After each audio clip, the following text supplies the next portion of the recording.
नमस्ते मित्रों, कैसे हैं आप सभी? आशा करती हूँ आप सभी स्वस्थ प्रसन्न होंगे, खूब मन लगाकर पढ़ रहे होंगे। आपका मेरे चैनल साहित्य का सफर में हार्दिक स्वागत है। तो जब भी परीक्षा निकट आ रही होती है, तो एक विद्यार्थी के मन में एक ये डर लगा रहता है कि वह बहुत जल्दी-जल्दी रिवीजन करने लगता है और वह इतनी जल्दी-जल्दी रिवीजन करता है कि वह क्या करता है कि कठिन टॉपिक को वह छोड़ता जाता है और सरल जो टॉपिक होते हैं, वह उन पर ज़्यादा ध्यान देने लगता है। लेकिन क्योंकि वो घबरा जाता है कि कम समय में मुझे अधिक तैयारी करनी है।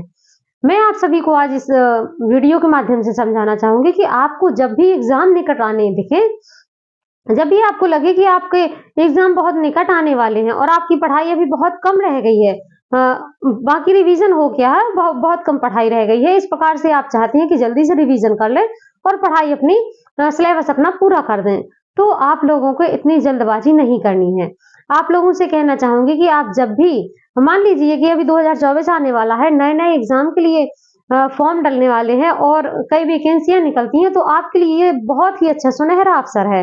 आप इस मौके का फ़ायदा ज़रूर उठाइए और जो मित्रगण मेरे चैनल पर नए हैं, जो मेरे द्वारा मोटिवेशन होते मेरे द्वारा दिए गए मोटिवेशन से प्रेरित होते हैं, उन सभी को मैं बताना चाहूँगी कि इस नए साल में आप लोग अपना जो लक्ष्य बनाए हुए हैं, आप चाहें तो उस लक्ष्य को अपने नई दिशा दे सकते हैं।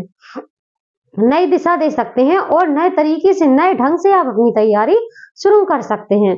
आप लोग अपना इस साल में वैसे तो सभी लोग नए साल को अपने-अपने तरीके से एन्जॉय करते हैं, पर आप लोग क्या करिए, आप लोग इस नए साल में जो भी अपने लक्ष्य को प्राप्त करना चाहते हैं, वो अपने इस नए साल में पढ़ाई करिए। आप सोच लीजिएगा कि ये नया साल मेरे लिए एक नया सुनहरा अवसर लेकर आया है और इस नए साल से ही मुझे पढ़ाई अपनी ऐसी नियमित कर देनी है कि मुझे लक्ष्य की प्राप्ति ज़रूर हो जाए, क्योंकि आपकी ज़िंदगी में आप किसी भी एज में हो, आप यदि पढ़े-लिखे हो तो आपको सरकारी जॉब पाना आपका हक है।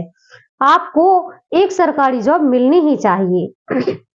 अच्छा, तो ये तो हुई हमारी बात पढ़ाई के लिए। अब हम बताना चाहेंगे कि किस प्रकार से जब परीक्षा निकट आ जाती है, तो वो लोग क्या करते हैं कि जल्दी-जल्दी रिवीजन करने लगते हैं और वह कई कठिन टॉपिक को भूल जाते हैं और वह चाहते हैं कि इनसे टॉपिक से कोई प्रश्न नहीं आने वाला और वो सरल टॉपिक को ज़्यादा पढ़ना शुरू कर देते हैं। लेकिन आपको ऐसा नहीं करना है। आपको कठिनता से भागना नहीं है, क्योंकि जीवन कभी भी सरल नहीं होने वाला।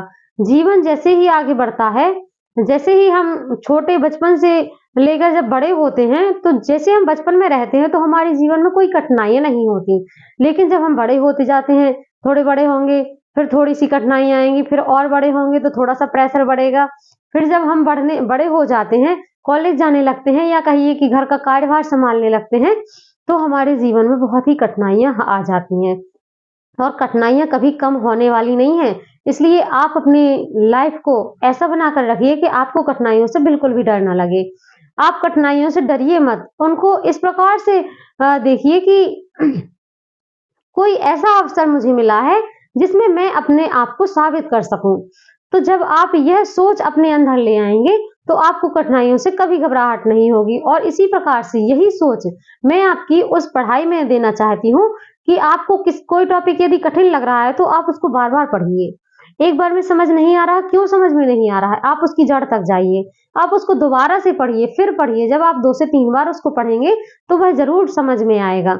और कहना चाहूंगी कि इतनी कठिनाइयों के बाद भी यदि आप पढ़ाई नहीं कर पा रहे हैं, तो मन में बिल्कुल उदास मत होइएगा, क्योंकि उदासी के मन से हम पढ़ाई नहीं कर सकते हैं। अगर हम उदासी के मन से पढ़ाई करेंगे तो हम आगे नहीं बढ़ पाएंगे, क्योंकि मान लीजिए यदि घर में कोई शादी है, फंक्शन है, तो हम कितने उत्साह के साथ में, हमको पता होता है कि डेट निकल आई है और इतने समय में ऐसा होने वाला है, हम बड़े उत्साह और खुशी के साथ साथ उसका स्वागत करने के लिए तैयारियां शुरू कर देते हैं।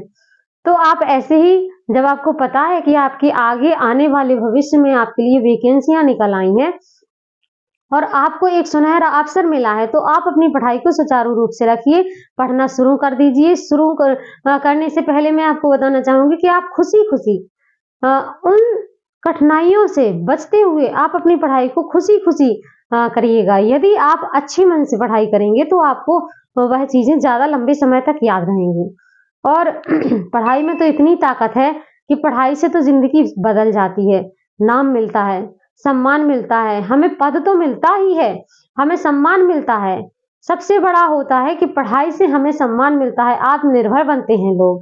इसलिए आप पढ़ाई से हमेशा जुड़े रहिए।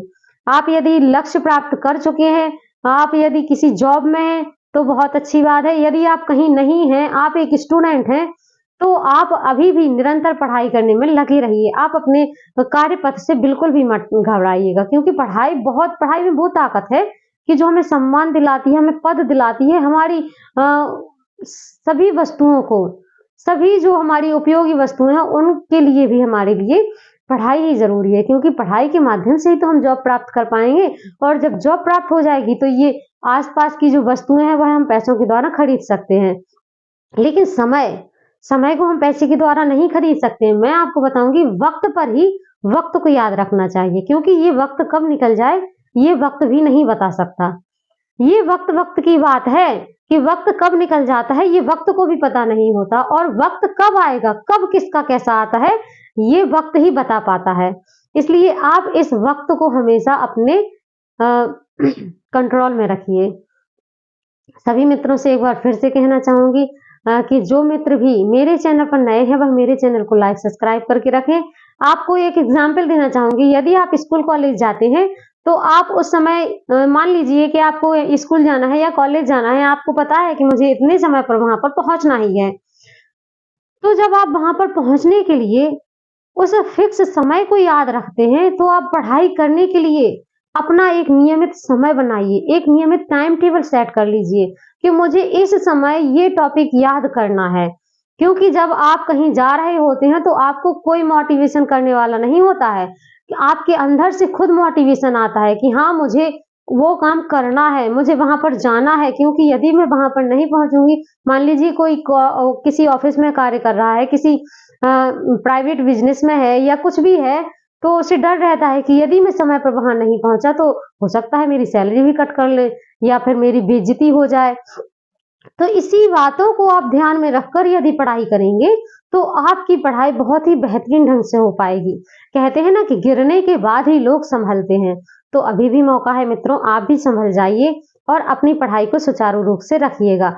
यदि थोड़ी-सी भी मेरे कहने के द्वारा यदि आप लोगों को थोड़ा-सा भी मोटिवेशन मिलता है, तो मेरा ये वीडियो बनाना आप सभी के लिए बहुत ही सार्थक हो जाता है। मिलते हैं अगली वीडियो में, जो भी बात होगी कमेंट के माध्यम से करते हैं।